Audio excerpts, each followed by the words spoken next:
नमस्कार दोस्तों, behind the stumps पे आप सभी लोगों का बहुत बहुत स्वागत है। मेरा नाम प्रभात है। तो दोस्तों आज हम बात करेंगे कल के मुकाबले की, यानी कि कल है शनिवार, super Saturday double header special. कल दो मुकाबले खेले जाएंगे, यानी कि दोपहर का मुकाबला जो मैच नंबर 26 खेला जाएगा लखनऊ में एलएसजी वर्सेस जीटी के बीच में। मैच नंबर 27 रात का मुकाबला जो खेला जाएगा हैदराबाद में एसआरएच वर्सेस पीबीकेएस के बीच में, यानी कि लखनऊ सुपर जायंट्स के सामने होगी गुजरात टाइटंस, तो सनराइजर्स हैदराबाद के सामने होगी पंजाब किंग्स। तो दोनों ही टीमों का अगर अभी हम हाल देखें अंक तालिका यानी कि पॉइंट्स टेबल से शुरुआत करते हैं, तो होम टीम एलएसजी अभी फिलहाल 5वें स्थान पर है। उनके सामने जो जिनसे उनका सामना होगा, दोपहर के मैच की बात कर रहा हूं, तो गुजरात टाइटंस अभी फिलहाल टेबल टॉपर है। अगर गुजरात कल के मैच को जीतता है तो वो पॉइंट्स टेबल के पहले पायदान पर बने रहेगा, टेबल टॉपर बने रहेगा 10 अंकों के साथ। लेकिन अगर कल एलएसजी जीतती है और गुजरात को हराती है तो वो टॉप 4 में एंटर कर सकती है। वहीं पे रात के मुकाबले पे अगर ध्यान दे तो हैदराबाद अभी फिलहाल 10वें स्थान पर है और पंजाब किंग्स अभी अगर हम देखें तो वो टॉप 4 में है, 4थे स्थान पर है। तो कल के मुकाबले को पंजाब किंग्स जीत कर 8 अंकों के साथ वो कहीं ना कहीं नेट रन रेट फिर एक मामला बन सकता है। आई थिंक वो तीसरे स्थान पर आ सकते हैं। तो पॉइंट टेबल मैंने आपको हाल बता दिया कैसा है। इस समय हैदराबाद को जीत की जरूरत है और हैदराबाद कल के मुकाबले को जीतना जरूर चाहेगा। तो दोपहर के मैच पे ध्यान देते हैं और बात करते हैं एलएसजी की, फिर बात करेंगे जीटी की।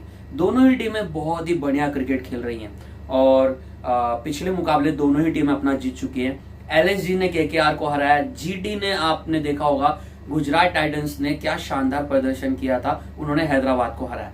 तो एलएसजी की अगर हम बात करें दोस्तों तो आपको क्या दिखेगा कि ऑरेंज कैप की रेस में उनके दो बल्लेबाज, दो ओवरसीज बैटर्स आपस में ही लड़ रहे हैं। एक बढ़िया हेल्दी हैट्रिक होगा यहाँ पे टीम मैनेजमेंट के लिए एलएसजी के, क्योंकि देखिए इस समय मिचेल मार्श और उनके सामने निकोलस पुरान, ये दोनों ही एलएसजी के ओवरसीज बैटर्स ऑरेंज कैप की रेस में अगर हम देखें तो वो अभी टॉप पर हैं। यानी कि अगर हम पर्पल कैप की रेस देखें तो निकोलस पुरान अभी तक 288 रन बना चुके हैं, वहीं पे मिचेल मार्श भी पीछे नहीं है, तीसरे स्थान पर हैं 265 रनों के साथ। और लखनऊ की ताकत भी उनकी बल्लेबाजी है, यह अब दिख रहा है। कहीं ना कहीं जो इन एक्सपीरियंस बॉलिंग अटैक है, अनुभवहीन बॉलिंग अटैक है, कहीं ना कहीं वो शानदार प्रदर्शन कर रहे हैं और कैसे ना कैसे करके एलएसजी अपने रिजल्ट में वो मैच को अपने फेवर में ला रहा है। जैसे कि पिछला मैच जो कि ऑनेस्टली कोलकाता फेवरेट था, बट कोलकाता अपनी गलती से हारा। बट क्रेडिट देना होगा लखनऊ के गेंदबाजों को, ऋषभ पंत की कप्तानी को, कि उन्होंने बढ़िया तरीके से दिग्वेश राठी के एक ओवर बचा के एंड में रखा था और वही गेम चेंजिंग मोमेंट रहा। आखिरी के उनके एक ओवर वो डिसाइसिव रहा। तो लखनऊ की बैटिंग लाइनअप बहुत ही अच्छी है। जो रन नहीं बना रहे थे एडन मार्करम, अब वो रन बना रहे हैं, बढ़िया अवलय प्राप्त कर चुके हैं। पिछले मुकाबले में अच्छी बल्लेबाजी की थी। मिचेल मार्श अच्छे टच में दिख रहे हैं और एग्रेसिव होकर खेल रहे हैं और पावर प्ले पूरी तरीके से अपने नाम करती जा रही है लखनऊ सुपर जायंट्स। निकोलस पुरान, क्या कहूं मैं इनके बारे में, जितने भी मैं बातें कहूं, जितनी भी मैं तारीफ करूं, सब कुछ कम है, शब्द ही कम है, क्योंकि बढ़िया बल्लेबाजी ये बल्लेबाज कर रहा है। अब तो नंबर 3 पर खेल रहा है। आईपीएल 2025 शुरू होने से पहले किसी ने भी यह उम्मीद नहीं की थी कि निकोलस पुरान नंबर 3 पर खेलेंगे। यहाँ पे हम तारीफ करेंगे जस्टिन लैंगर की, यहाँ पे हम तारीफ करेंगे एलएसजी के मैनेजमेंट की, इनफैक्ट ऋषभ पंत की भी तारीफ करनी चाहिए। कप्तान चाहते तो खुद को भी प्रमोट अप कर सकते थे, बतौर लीडर, बतौर कैप्टन वो कहीं भी ला सकते हैं खुद को, बट उनको अब पता है कि उनसे बेहतर, इनफैक्ट कोच को भी पता है, टीम मैनेजमेंट को भी पता है कि निकोलस पुरान किस प्रकार के बल्लेबाज है। निकोलस पुरान जैसे धाकड़ बल्लेबाजों को ना जितनी गेंदें मिली उतना अच्छा होता है उस टीम के लिए, एलएसजी के लिए, और वही काम पुरान बहुत अच्छे तरीके से कर रहे हैं। फिलहाल अभी ऑरेंज कैप की टोपी उनके सर पर है। फिर देखिए अब्दुल समद जो पिछले मैच में नंबर 4 पर आए थे, क्यों? क्योंकि अच्छी स्टार्ट मिल चुकी थी। नहीं तो नॉर्मली ऋषभ पंत आते हैं, फिर आयुष बडोनी, फिर आप देख लीजिए अब्दुल समद। ये बैटिंग लाइनअप में ना अब सिर्फ एक ही कंसर्न है, वो है कप्तान ऋषभ पंत कब रन बनाएंगे, यही एक बहुत बड़ा कंसर्न है। लेकिन यहाँ पे बाकी बल्लेबाज अच्छा काम कर रहे हैं, बेहतरीन काम कर रहे हैं, अच्छे तरीके से अपना कंट्रीब्यूशन दे रहे हैं, योगदान दे रहे हैं, जिसकी वजह से एलएसजी को उतनी दिक्कत नहीं हो रही। लेकिन कल उनका सामना होगा गुजराती गेंदबाजी से, उस गुजरात की गेंदबाजी से जिन्होंने शानदार प्रदर्शन किया था। आप देखोगे राजस्थान के सामने, हाँ जी हाँ, राजस्थान के सामने उन्होंने बहुत ही अच्छा प्रदर्शन किया था। जो कि मैं शुरू में कहा कि एसआरएच से उनको पिछली जीत मिली थी, राजस्थान वाला मैच जो अपने घर में उन्होंने बहुत बढ़िया तरीके से जीता। अब उस मैच में आप देखिए क्या गेंदबाजी अटैक थी, प्रसिद्ध कृष्णा सुपर, मोहम्मद सिराज अच्छे टच में दिख रहे हैं। अब कुलवंत खेलजोरिया उनको भी खिलाया यहाँ पे, उन्होंने भी विकेट ली। फिर आप देख लीजिए राशिद करामाती खान भी अब टच में आ चुके हैं। ऑप्शंस उनके पास बहुत अच्छे हैं और ये कहीं ना कहीं ये बॉलिंग अटैक टेस्ट करेगा। अगर हम गुजरात की बॉलिंग अटैक देखें जो पिछले मुकाबले में मात्र एक ही ईशांत शर्मा की जगह पे खेलजोरिया आए थे, तो अब ये बॉलिंग अटैक बहुत ही बेहतर दिख रहा है जहां पे प्रॉपर पेसर्स के ऑप्शंस हैं। अरशद खान भी एक, उन्होंने भी गेंदबाजी की, यानी कि शुभमन गिल के पास 4 पेसर्स के ऑप्शन होंगे। क्या उसी कॉम्बिनेशन के साथ यहाँ पे जीटी की टीम उतरेगी? आई थिंक उतरेगी। दोपहर का मैच होगा, यहाँ पे गेंद अच्छे से आ रही है बल्ले पे, जो अभी तक रिसेंटली जितने लखनऊ में मैचेस हुए हमने देखा है यहाँ पे अच्छे तरीके से बल्लेबाजी के लिए सरफेस होती है। आफ्टरनून का गेम होगा, आप समझ कर चलिए कि इसी कॉम्बिनेशन के साथ गुजरात उतरेगा और गुजरात कहीं ना कहीं चैलेंज भी करेगा। मोहम्मद सिराज नई गेंद के साथ, उनका गेम प्लान होगा कि ऊपर से जल्द माकरम और मिचेल मार्श दोनों में से किसी एक का विकेट झटके। अरशद खान को भी वही काम करना होगा। फिर मिडिल ओवर्स के गेम में प्रसिद्ध कृष्णा दिखेंगे, खेलजोरिया दिखेंगे। फिर उसके बाद में वहां पे हमको राशिद करामाती खान दिख सकते हैं, साई किशोर एक बहुत अच्छे लय में दिख रहे हैं, वो दिखेंगे। वॉशिंगटन सुंदर का एक ऑप्शन था पिछले मैच में, उनका इस्तेमाल नहीं हुआ, बट ये भी एक ऑप्शन है, हैंडी ऑप्शन है। तो अच्छी ये बॉलिंग अटैक है और ये टेस्ट करेगी, क्योंकि रिसेंटली अगर टाटा आईपीएल 2025 के ओवरऑल टीम्स को अगर हम एनालाइज करें और सोचें कि किस टीम का पेस अटैक सबसे बेहतरीन है, मैं कहूंगा कि यहाँ पे गुजरात टाइटंस का पेस अटैक सबसे बेहतरीन है। उनसे अगर पीछे कोई मुझे दिख रहा है तो वो है फिलहाल दिल्ली कैपिटल्स, उनके भी पेसर्स अच्छे रिदम में दिख रहे हैं। फिर मैं कहूंगा आरसीबी, लेकिन फिलहाल गुजरात टाइटंस की पेस अटैक मुझे बहुत ही बेहतरीन दिख रही है। दोस्तों आपकी क्या राय है, आप भी मुझे कमेंट करके बता सकते हो कि क्या टाटा आईपीएल 2025 में गुजरात टाइटंस की जो पेस अटैक है वो सबसे बेहतरीन है या नहीं है। मुझे सबसे इफेक्टिव दिख रही है और कहीं ना कहीं चैलेंज भी करेंगे। लेकिन देखिए सामने जो बैटिंग लाइनअप है उन्होंने भी शानदार प्रदर्शन किया है हर मुकाबले में, तो एक धमाकेदार एक कांटेदार हमें बैटल देखने को मिलेगा कि गुजरात के गेंदबाज कैसे रोकेंगे लखनऊ के बल्लेबाजों को, जो कि बहुत ही अच्छे फॉर्म में है। एक बढ़िया बैटल देखने को मिलेगी। एलएसजी की बॉलिंग अटैक पे अगर हम आए तो वहां पे अगर कोई गेंदबाज ट्रस्ट दे रहा है तो वो मुझे 2 दिख रहे हैं जो आके विकेट झटकने का एक मोमेंट क्रिएट करते हैं, जैसे कि शार्दुल ठाकुर जिनको गोल्डन आर्म कहा जाता है, दिग्वेश राठी, ये बंदा बहुत ही बढ़िया प्रदर्शन कर रहा है। फिर आने वाले जो उनके साथी गेंदबाज हैं वो अभी भी थोड़ा लय प्राप्त कर रहे हैं, जैसे कि आवेश हो गए, जैसे कि आकाशदीप जो कि इंजरी के बाद कमबैक कर रहे हैं। वही मैं आवेश के लिए भी कहूंगा, रवि बिश्नोई के लिए भी मैं वही कहूंगा कि वो इनफॉर्म है, थोड़ा आउट ऑफ फॉर्म है, इनफॉर्म नहीं, तो थोड़ा समय लग सकता है। बट जल्द से जल्द यहाँ पे लखनऊ के गेंदबाजों को एज ए बतौर यूनिट होकर प्रदर्शन करना होगा, एकजुट होकर प्रदर्शन करना होगा। अगर विकेट लेस जा रहे हैं, अगर विकेट नहीं मिल रही है आवेश को, आकाशदीप को, बिश्नोई को, तो उनको ऐसी गेंदबाजी करनी चाहिए कि कसी हुई गेंदबाजी, विकेट टू विकेट, ना ही बल्लेबाज को आप रूम दीजिए। अगर रूम दे रहे हैं तो डीप पॉइंट ले लीजिए, आप एक डीप स्क्वायर लेग पे खिलाड़ी ले लीजिए, चाहिए तो पावर प्ले के बाद आप एक शॉर्ट थर्डमैन भी ले सकते हो,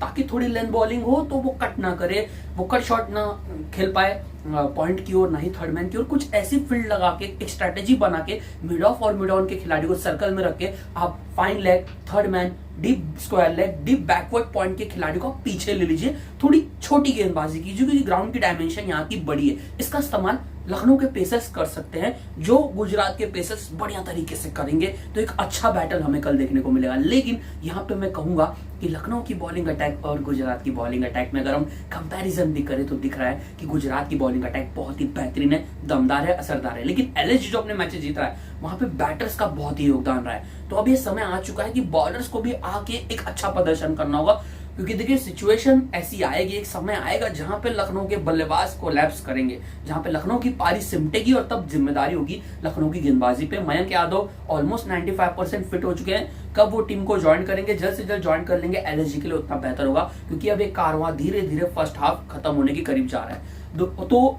एलएसजी और गुजरात पे मैंने बात की, अब गुजरात की बैटिंग पे भी बात कर लेते हैं, जो कि दोस्तों मैं भूल रहा था। अब देखिए यहाँ पे साई सुदर्शन क्या फॉर्म में, ये बंदा बहुत ही बढ़िया फॉर्म में। शुभमन गिल थोड़ा अगर हम देखें पिछला मुकाबला थोड़ा सा उतना अच्छा नहीं गया था, लेकिन उसके बाद देखिए जॉस दी बॉस, फिर शाहरुख खान, मतलब ये क्या बल्लेबाजी की थी उन्होंने। आप देख लीजिए यहाँ पे शाहरुख खान ने जो बढ़िया प्रदर्शन किया था। 20 गेंदों में 36 रन। जॉस बटलर की पारी को देखिए, 25 गेंदों में 36 रन। साई सुदर्शन 53 गेंदों में 82 रन। साई सुदर्शन के ऊपर बात करना चाहिए दोस्तों, क्योंकि देखिए मोस्ट अंडररेटेड प्लेयर कहलाते हैं, कोई इनके बारे में इतनी बातें नहीं करता। पिछला एडिशन भी लेफ्ट हैंडर का बहुत ही अच्छा गया था, और इनकी बैटिंग को देख के ना ऑनेस्टली मुझे पहले लगता था कि ये वनडे फॉर्मेट के लिए बने हुए हैं, बट ये जैसा प्रदर्शन अब T20 फॉर्मेट में कर रहे हैं, रैम शॉट खेल रहे हैं, स्कूप शॉट खेल रहे हैं, फील्ड के साथ छेड़खानी करते हैं, खिलवाड़ करते हैं, क्योंकि वो फील्ड को खेल देख के शॉट्स खेलते हैं, ये एक अच्छी बात है। और कैलकुलेटेड रिस्क उठा कर खेलते हैं। उनके पास दोनों गेम खेलने का तरीका है कि विकेटें गिरी हैं तो खुद का विकेट संभालना भी है, एग्रेसिव होकर भी मैं खेल सकता हूं, सब कुछ काम ये बल्लेबाज कर सकता है। सिलेक्टर्स को इनके बारे में जरूर सोचना चाहिए, क्योंकि बहुत ही अच्छे फॉर्म में है, ये भी ऑरेंज कैप की रेस में है। फिर आप देखिए अंत में राहुल तेवतिया 12 गेंदों में 24 रन, राशिद खान 4 गेंदों में 12 रन। गुजरात की बैटिंग लाइनअप में ना ये दिख रहा है कि इनके पास फिनिशर्स की भरमार है। शाहरुख खान हो गए, राहुल तेवतिया हो गए, राशिद करामाती खान कभी भी वो काम करके दे सकते हैं, अरशद खान भी फिनिश हिटिंग कर सकते हैं, शरफन रदरफोर्ड भी अच्छे बल्लेबाज हैं। ये कभी भी किसी को भी प्रमोट अप करके किसी को नीचे लाके उसको फिनिशर का रोल बता सकते हैं कि आज आपको मैच फिनिश करना है, अगर चेजिंग आए या फिर आपको एक अच्छा फिनिशिंग टच देना है। ये टीम बहुत ही अच्छी दिख रही है दोस्तों, बहुत ही बैलेंस टीम गुजरात टाइटंस दिख रही है। अब धीरे धीरे इनका कोर बहुत ही बेहतरीन होते जा रहा है। जब ये कभी वॉशी को खिलाते हैं वो अच्छा करते हैं, कभी ये अगर हम देखें ऊपर शाहरुख खान को लाते हैं वो अच्छी पारी खेल जाते हैं, कभी साई किशोरे अच्छा प्रदर्शन करते हैं, कोई ना कोई आके अच्छा कर रहा है। 2022 वाली वाइब आ रही है इस टीम को देख के, जो गुजरात अपना पहला टूर्नामेंट खेला था। अच्छी टीम है, लेकिन कंसर्न है दोस्तों, कंसर्न है। जैसे कि मैंने कहा ना, लखनऊ की गेंदबाजी में इस टीम में भी थोड़ी सी कमजोर कड़ी दिख रही है, वो उनका है टॉप ऊपर से, यानी कि ऊपर तो सॉरी टॉप ऑर्डर उनका बहुत बेहतरीन है, लेकिन जिस दिन टॉप ऑर्डर अगर नहीं चलेगा, ऊपर के 3 बल्लेबाज अगर 10-20 रन के कम के स्कोर पे आउट होते हैं, तब टेस्ट होगा गुजरात का बैटिंग। क्योंकि कहीं ना कहीं अभी तक हमने देखा है कि टॉप 3 में कोई ना कोई बल्लेबाज चला है, कभी बटलर, कभी गिल, कभी साई सुदर्शन, लेकिन तीनों के तीनों अगर खामोश हो गए, जो कि अक्सर होना थोड़ा सा मुश्किल है, क्योंकि एक बल्लेबाज तो अच्छा प्रदर्शन करेगा ही, क्योंकि सिचुएशंस को देखते हुए भी ये शायद डिसाइड भी किया है तीनों ने कि एक बल्लेबाज थोड़ा लंबा खेलने का प्रयास करेगा। बट कहीं ना कहीं अगर शुरुआती 3-4 झटके शार्दुल ठाकुर का पहला स्पेल अच्छा चले जाए, आवेश खान नहीं तो आकाशदीप विकेट ले ले ऊपर से, तो थोड़ा सा चैलेंज होगा गुजरात का बैटिंग। क्योंकि फिर जो आप देखोगे दिख रहा है, कंसर्न है दोस्तों, क्योंकि अभी तक उतने मैचेस, उतना गेम टाइम नहीं मिला इन बल्लेबाजों को, लेकिन प्रदर्शन अच्छा किया। लेकिन सिचुएशन वैसी थी पिछले मुकाबले की जहां पे गुजरात को अच्छी स्टार्ट मिल चुकी थी, इसलिए आके शाहरुख खान एग्रेसिव होकर खेले। लेकिन 4 विकेट गिरने के बाद अगर आप शाहरुख खान को बुलाओगे तो कहीं ना कहीं उनके भी थोड़े पैर कांपेंगे, थोड़ा सा वो भी फ्रस्ट्रेट होंगे, थोड़ा पैनिक करेंगे, क्योंकि ऐसी सिचुएशन में अभी तक शाहरुख खान ने शायद उतनी बैटिंग नहीं की है। उनको हम फिनिशर का रोल में देखते हैं, वो आके गेम फिनिश करने का दम कम रखते, क्यों, जब सिचुएशन उनको वैसे खेल खेलने में अलाउ करती तब। लेकिन जब गेम प्लान अलग, गेम ऐसा है जहां पे आपको सिचुएशन अलाउ नहीं कर रही, कि दरकार नहीं है आपको आके तगड़ी हिटें लगानी है, आपको संयम के साथ, धैर्य के साथ खेलना है, वहां पे रियल टेस्ट होगा ये गुजरात टाइटंस का मिडिल ऑर्डर। तब शायद आपको दिखेंगे वॉशी आते हुए, तब आपको भी दिख सकते हैं वॉशिंगटन सुंदर इस बैटिंग लाइनअप में इंपैक्ट प्लेयर के रूप में, शायद खिला दे यहाँ पे शुभमन गिल, नेहरा जी। लेकिन बैटिंग लाइनअप ओवरऑल अच्छा है। जो मैंने कंसर्न कहा, जो मुझे अभी भी लग रहा है, आई स्टिल बिलीव, मुझे अभी भी लग रहा है कि ये टीम बहुत अच्छी है, लेकिन कंसर्न है ऊपर से इनके विकेट झटक लीजिए, आपको दिखेगा ये बैटिंग लाइनअप कोलैप्स हो सकती है। दोनों टीमों में बात की, फाइनल प्रेडिक्शन कौन इस मुकाबले को जीत रहा है। देखिए लखनऊ अपने घर में खेल रहा है और गुजरात टाइटंस भी बहुत अच्छी लय में है, लेकिन जिस प्रकार से ऋषभ पंत अपने बॉलर्स को यूटिलाइज कर रहा है, शुभमन गिल नो डाउट उनकी भी कैप्टनशिप बहुत बेहतरीन है, लेकिन होम एडवांटेज को देखते हुए और लखनऊ अपने घर में खेल रहा है, उनको अंदाजा बेहतर होगा इस पिच का कंपैरिजन टू जीटी से। मुझे ऐसा लग रहा है कि कल के मुकाबले को जीतने के लिए लखनऊ सुपर जायंट्स फेवरेट होगी। गेम चेंजर मुझे लग रहा है कल के मुकाबले में बन सकते हैं दिग्वेश राठी। मुझे वापस लग रहा है वो कहीं ना कहीं कुछ 2 बड़े बल्लेबाजों को कल आउट करेंगे। आई थिंक लग रहा है कल ऊपर से टॉप 3 में से किसी एक बल्लेबाज का विकेट दिग्वेश राठी को मिलने वाला है। मुझे ऐसा लग रहा है शुभमन नहीं तो जॉस बटलर, इन दोनों में से कोई एक दिग्वेश राठी का कल शिकार बन सकता है। शार्दुल ठाकुर थोड़े बाउंसर्स टेस्ट करेंगे। लखनऊ मुझे कल के मुकाबले को जीतने के लिए फेवरेट लग रही है। लखनऊ की ओर से कल टॉप परफॉर्मर अगर मैं कहूँ वो बनेंगे तो मैंने कहा दिग्विजय राठी, जो मुझे लग रहा है कि कल वो अच्छा प्रदर्शन करते हुए दिखाई आपको दे सकते हैं। 2 से ज्यादा विकेट वो झटक सकते हैं, ऐसा मुझे लग रहा है, मैं प्रेडिक्शन कर रहा हूँ। अब आते हैं दोस्तों रात के मुकाबले पे। रात का मुकाबला जो हैदराबाद वर्सेस यहाँ पे खेला जाएगा, हैदराबाद और पंजाब के बीच में, यह मुकाबले में आप समझ कर चलिए कि सनराइजर्स हैदराबाद की अब एक यहाँ पे अब एक वैसी सिचुएशन आ चुकी है जहाँ पे हैदराबाद को अच्छा प्रदर्शन करना होगा। हैदराबाद की टीम में और कोई ऑप्शंस भी नहीं है कि बैटिंग लाइनअप में कोई बदलाव हो जाए। मुझे नहीं लगता दोस्तों यही बैटिंग लाइनअप होगी जो हमने देखा है पिछले मुकाबले में थी। Abhishek Sharma, Travis Head, Ishan Kishan, Nitish Kumar Reddy, Klaasen Aniket Verma, Kamindu Mendis, ऐसी कुछ बैटिंग लाइनअप हो सकती है। इसमें कोई और बदलाव की गुंजाइश, कोई और कॉम्बिनेशन तो कोई और इंडियन बैटर आ जाए, अन्यथा मुझे नहीं लग रहा। ओवरसीज बैटर्स तो वही रहेंगे, वहीं की क्लासेन भी खेलेंगे, हेड भी खेलेंगे। तो अब कंसर्न क्या है दोस्तों कि अगर यहाँ पे हम पंजाब किंग्स को देखें, जिन्होंने चेन्नई को पिछले मुकाबले में बहुत ही बुरी तरीके से हराया, जो देखा हमने कि इतने विकेट गिरने के बावजूद पंजाब बहुत अच्छे स्कोर बना पाया, 200 से ज्यादा रन बना दिया। और हैदराबाद को भी अंदाजा होगा कि क्या गेम प्लान यहाँ पे पंजाब किंग्स का होगा। अगर पिच थोड़ी सी फ्लैट होगी तो एक हाई स्कोरिंग रन फेस्ट होगा। यहाँ से सनराइजर्स हैदराबाद के बल्लेबाज चाहेंगे कि वो बाउंस बैक करना चाहेंगे। अगर वो वैसे इंटेंट से नहीं खेल पाएंगे तो वहां पे शतकवीर होंगे जिन्होंने सबका दिल जीता, प्रियांश आर्या। वो होंगे वहां पे जिन्होंने पिछले मुकाबले में शानदार बल्लेबाजी की, 42 गेंदों में 103 रन। पर अब सिमरन सिंह उसी इंटेंट से खेलते हैं। श्रेयस अय्यर, मार्कस स्टोइनिस, निहाल वाडेरा, ग्लेन मैक्सवेल, शशांक सिंह पिछले मुकाबले में अर्धशतक, 36 गेंदों में 52 रन। मार्को यानसन 19 गेंदों में 34 रन। दिख रहा है इस बैटिंग लाइनअप में फायर है, फायर पावर बैटिंग लाइनअप है, आग है। तो अब अगर इनको हराना है तो हैदराबाद के बल्लेबाजों को कल प्रदर्शन करना होगा। ईशान किशन शतक के बाद अभी तक उनके बल्ले से वो पारी नहीं देखने को मिली है, वो विशाल पारी। ट्रेविस हेड के लिए भी वही कहूंगा ईशान किशन के लिए भी। नीतीश रेड्डी भी अभी तक वो पिछले कुछ मुकाबले उनके फीके गए हैं। क्लासेन थोड़ा इंटेंट दिखा रहे हैं, लेकिन इतनी विकेट गिरने के बाद क्लासेन के भी हाथ ना कहीं थोड़े बहुत बंधे हुए होते हैं। तो ऊपर से गेम प्लान क्या होगा हैदराबाद का दोस्तों? हैदराबाद पे बात करते हैं। यही होगा कि टॉप 3 को कल रन बनाना ही होगा। टॉप 3 में से किसी 2 बल्लेबाज को कल डट कर खेलना होगा, लंबी पारी खेलनी होगी। पावर प्ले में क्या थोड़ा समय ले सकते हैं ट्रेविस हेड और अभिषेक शर्मा, अब थोड़ा ले सकते हैं, क्योंकि देखिए अब दिख रहा है विकेटें गिर रही है, और जब विकेटें ऊपर से गिरती है तो फिर प्रेशर में दिखती है हैदराबाद की टीम।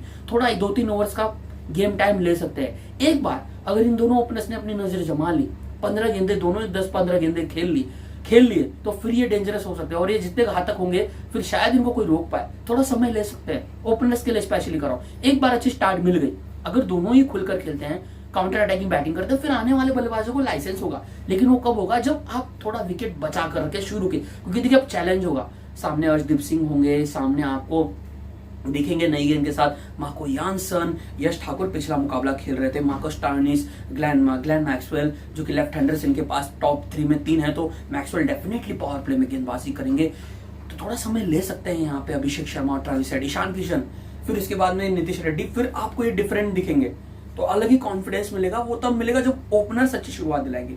यही एक सबसे बड़ा गेम प्लान हो सकता है हैदराबाद के लिए कि उनके ओपनर्स को कल बढ़िया प्रदर्शन करना होगा। बॉलिंग अटैक हैदराबाद की कमजोर कड़ी दिख रही है, क्योंकि अब देखोगे आप दोस्तों तो हैदराबाद की बॉलिंग अटैक में कहीं ना कहीं अब वो कमजोर कड़ी दिख रही है। ऐसा मुझे लग रहा है कि हर्षल को खेलना चाहिए सिमरजीत सिंह की जगह पे, और जयदेव उनाडकर, हर्षल पटेल दोनों को एक साथ खेलना चाहिए। नई गेंद के साथ पैट कमिंस और मोहम्मद शमी आ सकते हैं। अगर फिट है हर्षल तो हर्षल को खेलना चाहिए, जयदेव उनाडकर को खेलना चाहिए, और फिर कामिंदो मेंडिस, जिशान अंसारी 2 स्पिन बॉलर्स के विकल्प होंगे। अभिषेक शर्मा से गेंदबाजी कराने की पिछले मुकाबले में जरूरत नहीं थी, गेंदबाजी क्यों कराई आई डोंट नो, मुझे नहीं आइडिया, बट मैं सरप्राइज था जब अभिषेक से तब गेंदबाजी कमिंस करवा रहे थे, क्योंकि ऊपर से अगर शमी विकेट झटकते हैं, शमी भाई का पिछला मुकाबला अच्छा गया था, फिर उसके बाद में पैट कमिंस ऊपर से विकेट ले रहे हैं, जो कि दोनों ही गेंदबाज कहीं ना कहीं अब रिदम में थोड़े धीरे धीरे आ रहे हैं। नई गेंद से ये विकेट झटक रहे हैं, लेकिन कंसर्न कहाँ आ रहा है कि मिडिल ओवर्स में कोई गेंदबाज विकेट नहीं ले पा रहा है। जब ऊपर से कमिंस और शमी अपने 2 ओवर्स कंप्लीट करते हैं, फिर खुद को नहीं ला पाते हैं, क्योंकि फिर डेथ ओवर्स में भी उनको अपने ओवर बचा के रखने, स्पेशली कमिंस को। तो यहाँ पे इसीलिए मैं कर रहा हूँ कि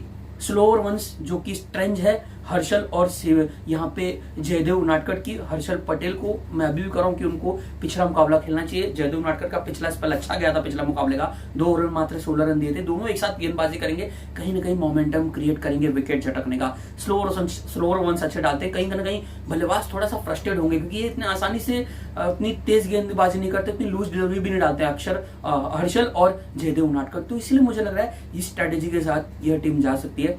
पंजाब की गेंदबाजी बहुत ही अच्छी है, लेकिन कहीं ना कहीं कंसर्न है दोस्तों। चेन्नई भी जीत के करीब आ चुका था और ये दिख रहा है कि पंजाब की बॉलिंग अटैक में भी माको यानसन नई गेंद के साथ बहुत ही डेंजरस होते हैं। गेंद पुरानी होती है, माको यानसन को कोई भी पीट सकता है, ये अब दिख रहा है। अर्शदीप सिंह इकलौते ऐसे गेंदबाज है जिनको कहीं भी आप गेंदबाजी करा सकते हो।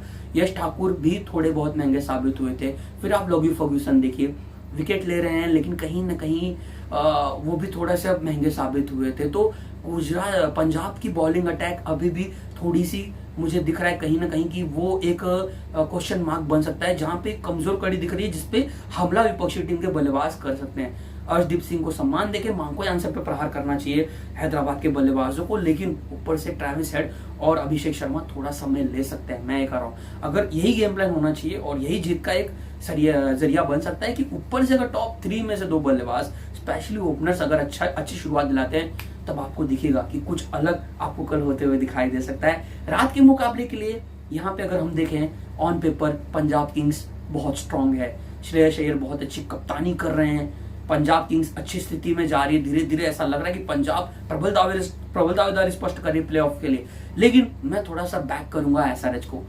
मेरी प्रेडिक्शन यह कर रही है कि मैं प्रेडिक्शन नहीं कर रहा हूँ कि मुझे लग रहा है कि कल एसआरएच का दिन होने वाला है, कल एसआरएच बाउंस बैक करेगा, कल एसआरएच जीतेगा। लेकिन माइंड कहता है कि पंजाब किंग्स तो बहुत अच्छी स्थिति में, बट दिल के साथ जाता हूं मैं दोपहर के मुकाबले के लिए लखनऊ सुपर जायंट्स, रात के मुकाबले के लिए सनराइजर्स हैदराबाद। तो दोनों ही मुकाबलों पे मैंने बात की। लखनऊ की कमजोर कड़ी उनकी गेंदबाजी है, उनकी ताकत, उनकी बल्लेबाजी है। Gujarat Titans complete package team है, पंजाब किंग्स भी कंप्लीट पैकेज टीम है, लेकिन दोनों ही टीमों में कहीं ना कहीं हल्की सी दरार दिख रही है। गुजरात का टॉप ऑर्डर चलता है तो मिडल ऑर्डर खुलकर खेलता है, लेकिन जिस दिन गुजरात का टॉप ऑर्डर सिमट जाएगा तब क्वेश्चन मार्क बनेगा और तब चैलेंज होगा गुजरात का मिडल ऑर्डर, जो अभी तक उनको गेम प्लान नहीं मिला है। पंजाब किंग्स की बॉलिंग अटैक में कहीं ना कहीं वो हल्की सी दरार दिख रही है कि कुछ ऐसे गेंदबाज है जिन पे टारगेट करके विपक्षी टीम आसानी से रन बना सकती है।